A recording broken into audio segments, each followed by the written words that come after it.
నమస్తే అండి. నా పేరు శ్రీనివాసరావు. నేను తెలుగు మీడియం స్టూడెంట్ని. నేను తెలుగులో చదివాను, తెలుగులోనే మాట్లాడతా. మీ పిల్లల్ని కూడా తెలుగులోనే మాట్లాడించండి, తెలుగే చదివించండి. ఇప్పుడు సమాజంలో అమ్మాయిలకి పెళ్లి కాకపోతే ఎలా ఉంటుంది, అబ్బాయిలకి పెళ్లి కాకపోతే ఎలా ఉంటుంది అనేది నేను చెప్తాను. అమ్మాయిలకి పెళ్లి కాకపోతే ముఖ్యమంత్రిగా మారే అవకాశాలు ఉన్నాయి. ఒక జయలలిత, తమిళనాడు ముఖ్యమంత్రి జయలలిత, పశ్చిమ బెంగాల్ ముఖ్యమంత్రి మమతా బెనర్జీ, మాయావతి, ఉత్తరప్రదేశ్ ముఖ్యమంత్రి మాయావతి, అట్లీస్ట్ లేదంటే ఒక మదర్ తెరీసా, సమాజ సేవకురాలుగా మదర్ తెరీసా లాగా మారే అవకాశాలు ఉన్నాయి.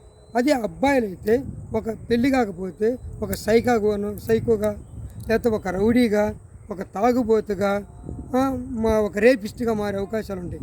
కాబట్టి పెళ్ళి అనేది ఇప్పుడు ఎవరికి అవసరము అనేది మనకి ఇప్పుడు తెలుస్తుంది. కాబట్టి అమ్మాయిలకు నేను చెప్పేది ఏంటంటే, మీరు పెళ్లి చేసుకోకుండా ఉండటమే మంచిది. ఇలాంటి సైకోలకి, తాగుబోతులకు భార్యలుగా మారి ముక్కు ముఖం తెలియని వాళ్ళకి సేవ చేసే కంటే, మనకు జన్మనిచ్చి మన అభివృద్ధిలో పాల్పంచుకున్న వాళ్ళకి తల్లిదండ్రులు సేవ చేసుకొని చివరి దాకా ఒక తల్లిదండ్రులకు మంచి అమ్మాయిగా మారటం మంచిది. నమస్తే.